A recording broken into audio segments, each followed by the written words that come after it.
Breaking news here on CBS Sports HQ. Five-star running back Raleek Brown has committed to USC after decommitting from Oklahoma.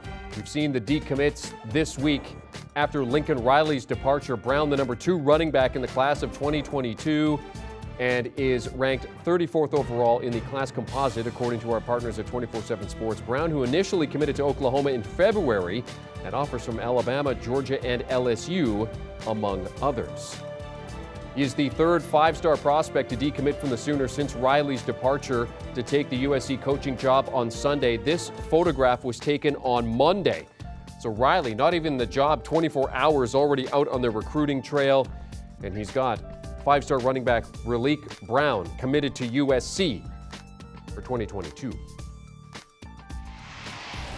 For more on this, let's now bring in 24/7 Sports Director of Recruiting, Steve Wiltfong. Steve, you and I spoke yesterday about Malachi Nelson being the first domino to fall here in terms of switching from Oklahoma to USC. Now Brown joins him. Oklahoma just continuing to bleed five stars here.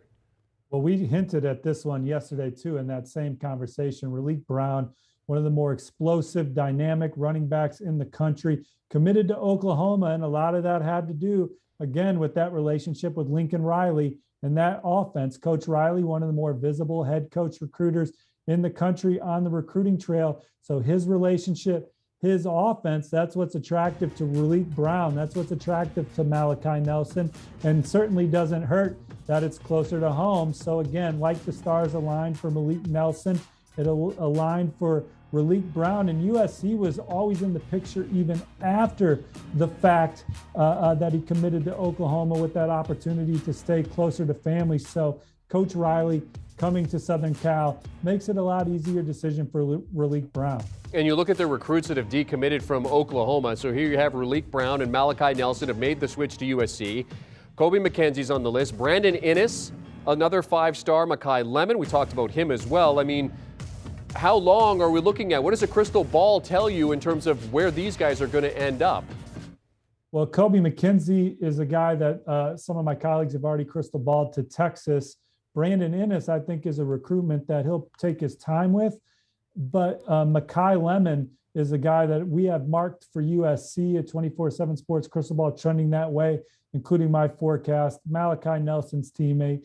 But USC, they're going to have a chance at all those offensive guys, particularly because of Lincoln Riley and his relationship with them. Again, he's a 9-inning guy on the recruiting trail. He builds great reports with these kids, and they want to play for him. They know him well. Of all the head coaches recruiting them, he's one of the few guys that they know the best. And Steve, one of the things that has been a knock against USC is the fact they haven't been able to get kids in their own backyard. But now we're seeing a sea change immediately with the arrival of Lincoln Riley. Well, you know, Malachi Nelson, when you look at his ranking, is of the same caliber, Bryce Young and DJ Uiagalelei and guys of that talent level. And certainly, you know, you've seen some other blue chip guys from West Coast like a Brock Bowers go to Georgia. Lincoln Riley is going to give them a better chance of keeping those guys home with his pedigree, his history, and how much attention of detail he's going to show on the recruiting trail. But we've been talking about a lot of skill player guys and quarterbacks. And for me, for USC to be the program that Lincoln Riley wants it to be, first he's going to have to change that culture. That's one that's been of mediocre and lacking toughness around the line of scrimmage for a lot of years. And so what I'm curious to see what he ultimately does at the point of attack, who USC is able to reel in late in this cycle up front. They only have 5 commits right now. And then who they're really going to get in 2023 will be telling.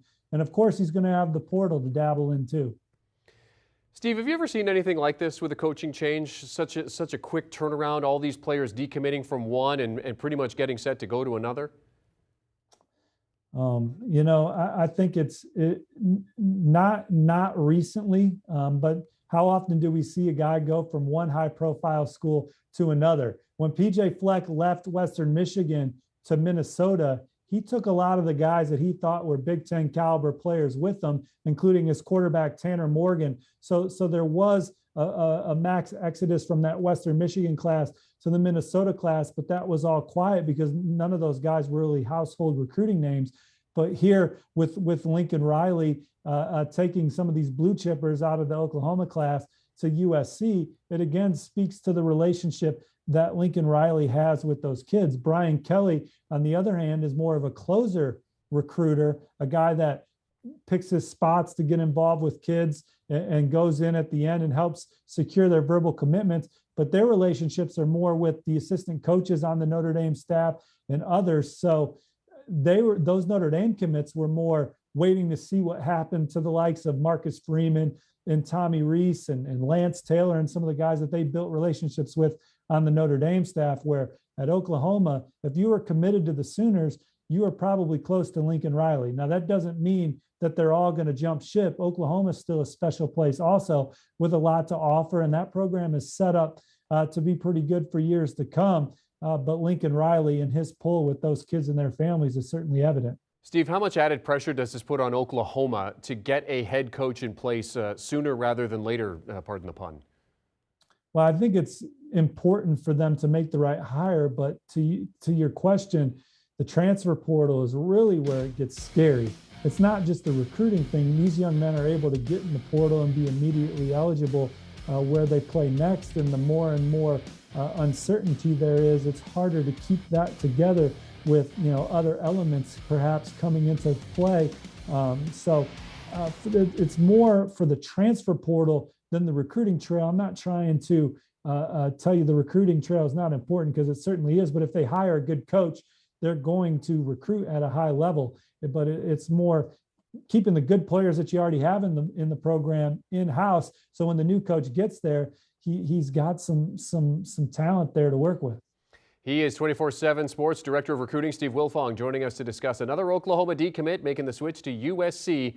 Good stuff, Steve. Good to see you. Thanks for hopping on with us. A five-star running back, Raleek Brown, joining Malachi Nelson and Lincoln Riley at USC. And certainly, more than likely, we're going to see more players that have decommitted from Oklahoma go to USC. And of course, for all the latest from the recruiting trail, including positional rankings, class rankings as well, head over to 247sports.com.